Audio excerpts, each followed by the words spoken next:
Alex Pereira just signed his death warrant. His run as a light heavyweight champion is coming to an end. When you compare the two, when you compare Pereira's record of knocking people out, whether it's in kickboxing or in mixed martial arts, it does not stand up to Magomed Ankalaev's in any way, shape or form. Bem-vindos ao canal Clips MMA. Nesse vídeo vamos ver a reação e a análise do Michael Bisping após a confirmação da luta entre o Alex Poatan e o Magomed Ankalaev. Depois deixem aí nos comentários se vocês concordam que o Poatan, entre aspas, assinou sua sentença de morte ao aceitar essa luta. Bora! Alex Pereira just signed his death warrant. His run as a light heavyweight champion is coming to an end. It's not been a good time for Alex Pereira. He went to UFC 311 at the weekend. He got headbutted of Hasbulla. That is correct. They were in the crowd. They went toe to toe. And as I said right now, he's just signed his death warrant. Of course, I'm talking about the announcement that was made on Saturday night. Alex Pereira versus Magomed Ankalaev.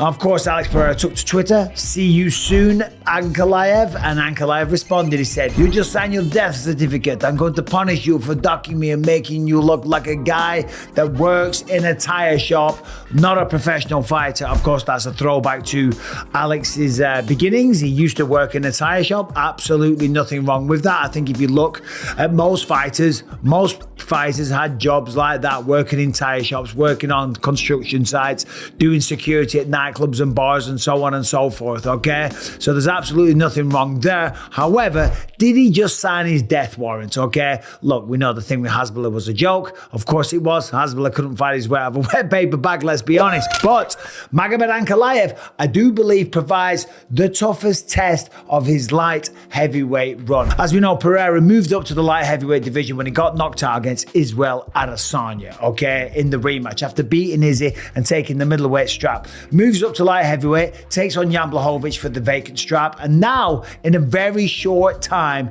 he has had 4 successful title defenses. I mean, that is incredible. But a lot of those guys, when you look at them, they're not the biggest 205ers. Yuri Prochazka, tremendous fighter, so happy for him. I mean, what a war he had at the weekend with Jamal Hill, by the way.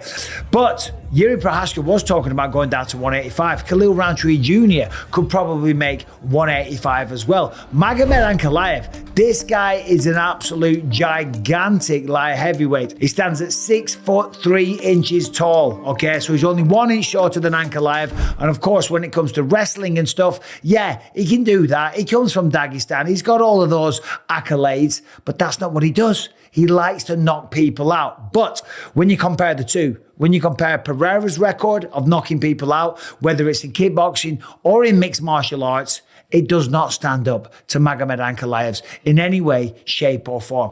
22 MMA fights, 19 wins, 1 loss, of course, to Paul Craig.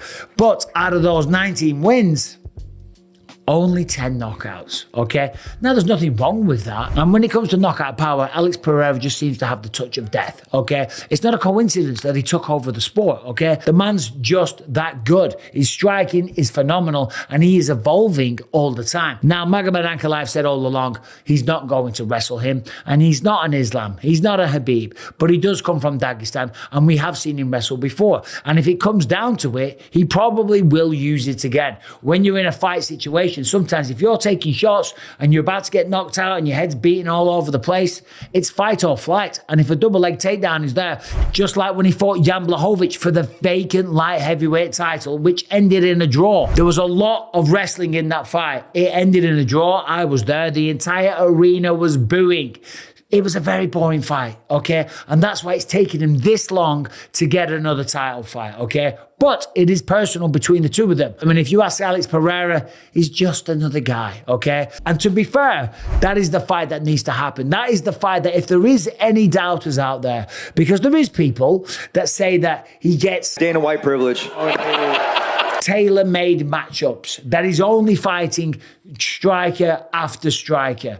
To be fair, that's just the state of the light heavyweight division right now. It is full of a lot of strikers. Back in the day, you know, there was tons of wrestlers, but it ain't that anymore. It ain't John Jones. It ain't Daniel Cormier, Sugar Rashad Evans, people like that. Times have moved on. It's full of strikers, simple as that. And Magomed Ankalaev is once again a striker. So yeah, listen, Pereira was he's been trolling people for a while, saying it's not going to be Ankalaev, and he was talking about maybe fighting at UFC Sydney and all the rest of it. As we know, the fight's official and it's going to be fantastic. But he's got to be careful with Magomed Ankalaev. He can't just expect to steamroll him and go through him. And I know Pereira trains hard. There's a reason why the man's successful in the first place. But he's got to be careful. Magomed Ankalaev just coming off that war with Alexander Rakic. Rakic is a big dude. Rakic is a powerful guy. He's a very underrated light heavyweight. Doesn't get the credit that he deserves, right?